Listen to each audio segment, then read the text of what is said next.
பக்ரீத் பண்டிகையை ஒட்டி புதுச்சேரியில் ஏராளமான இஸ்லாமியர்கள் பள்ளிவாசல் மற்றும் கடற்கரையில் சிறப்பு தொழுகையில் ஈடுபட்டிருக்கின்றனர்.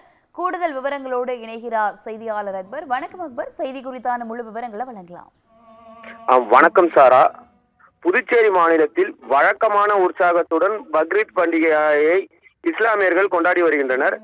அதன்படி நாடு முழுவதும் உள்ள இஸ்லாமியர்கள் இன்று பக்ரீத் பண்டிகையினை வழக்கமாக உற்சாகத்துடன் கொண்டாடி வருகின்றனர்.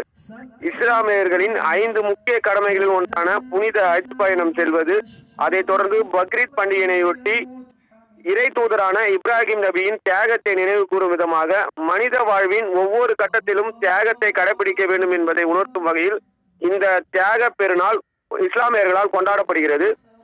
புதுச்சேரியில் கடற்கரை, குத்பா பள்ளி, மீராப்பள்ளி, நெல்லித்தோப்பு, ஈத்கா பள்ளி மற்றும் காரைக்காலில் உள்ள பெரிய பள்ளிவாசல் உள்ளிட்ட 100க்கும் மேற்பட்ட பள்ளிவாசலில் இன்று காலை 6 மணி முதல் 9:30 மணி வரை சிறப்பு தொழுகைகள் நடைபெற்றது.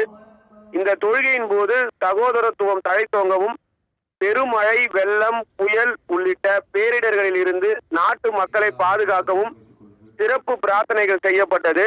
இதேபோல் புதுச்சேரி கடற்கரை காந்தி திடலில் நடைபெற்ற சிறப்பு தொழுகையிலும் ஏராளமான இஸ்லாமியர்கள் கலந்து கொண்டனர்.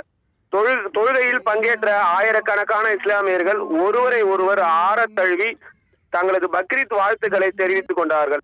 இதனிடையே பக்ரீத் பண்டிகையினை கொண்டாடும் இஸ்லாமியர்களுக்கு புதுச்சேரி ஆளுநர் CP ராதாகிருஷ்ணன், முதலமைச்சர் ரங்கசாமி, அமைச்சர்கள், சட்டமன்ற உறுப்பினர்கள் மற்றும் அரசியல் கட்சி தலைவர்கள் தொடர்ந்து பக்ரீத் வாழ்த்துக்களை தெரிவித்துக் கொண்டிருக்கிறார்கள். சாரா,